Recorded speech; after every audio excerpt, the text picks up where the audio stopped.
Welcome back to our channel. आज हम class 8 civic subject के चैप्टर 1 के क्वेश्चन आंसर कंप्लीट करेंगे। तो चलिए बिना देरी किए वीडियो को स्टार्ट करते हैं। क्वेश्चन है, choose the correct option and rewrite the statement parliamentary system of government develop in dash. इसका आंसर है इंग्लैंड। पार्लियामेंट्री सिस्टम सबसे पहले इंग्लैंड में डेवलप हुआ था। नेक्स्ट क्वेश्चन है, in the presidential system dash is the executive head. इसका answer है प्रेसिडेंट। प्रेसिडेंशियल सिस्टम में प्रेसिडेंट ही एग्जीक्यूटिव हेड होता है। नेक्स्ट क्वेश्चन है, complete the information in the following table. Table में गिवन है name of the institution and their function. First institution है legislature. इसका फंक्शन है टू मेक लॉ। लेजिस्लेचर का काम होता है लॉ बनाना। नेक्स्ट है एग्जीक्यूटिव। इसका फंक्शन है to implement the law, law को इम्प्लीमेंट करना। सेकेंड फंक्शन है to fulfil responsibilities of the legislature. Next institution है जुडिशरी। जुडिशरी का फंक्शन है to provide justice. Next question है, explain the following statement with reason. India adopted the parliamentary system of government. Answer है, the development of parliamentary institutions started during the British. The British rulers govern in accordance with this system.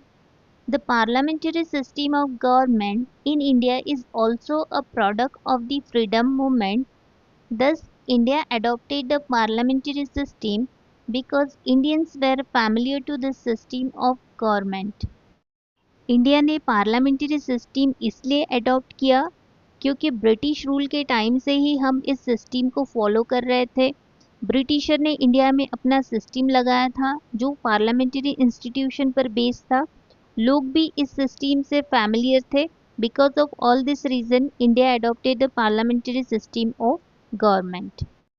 Second question है, discussion and deliberations are important in a parliamentary system of government. Answer है, questions related to public welfare are discussed in the legislature.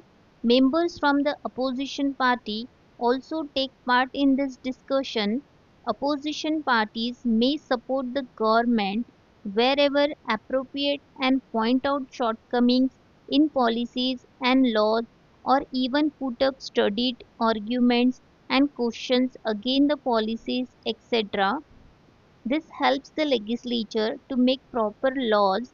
Hence, discussion and deliberations are important in a parliamentary system of government. Public welfare से जुड़ी हुई problems या question legislature में discuss किए जाते हैं। Opposition party के मेंबर्स भी इस डिस्कशन में एक्टिवली पार्टिसिपेट करते हैं। कभी कभी अपोजिशन गवर्नमेंट की पॉलिसीज़ को सपोर्ट भी करती है और कोई कमी हो तो शॉर्टकमिंग को हाईलाइट भी करती है। लोग स्टडीड आर्ग्यूमेंट और सवाल उठाते हैं जो पॉलिसीज़ को और बेटर बनाने में हेल्प करता है। इन सब से लेजिस्लेचर को सही डिसीजन लेने में मदद मिलती है। Hence discussion and deliberation are important in a parliamentary system of government. Fourth question है, answer the following in 25 to 30 words. What is the responsible government? Answer है, the prime minister and council of minister is responsible to the legislature for all their action and policies. It means that the Council of Ministers has to work with the legislature. Thus, the parliamentary system is known as the responsible system of government. Prime minister और council of minister को अपने हर policy और decision के लिए legislature को जवाब देना पड़ता है। उनको लेजिस्लेचर के साथ मिलकर काम करना पड़ता है। इसलिए पार्लियामेंट्री सिस्टम को रिस्पॉन्सिबल सिस्टम ऑफ गवर्नमेंट कहा जाता है। नेक्स्ट क्वेश्चन है, enumerate the characteristics of the presidential system of government.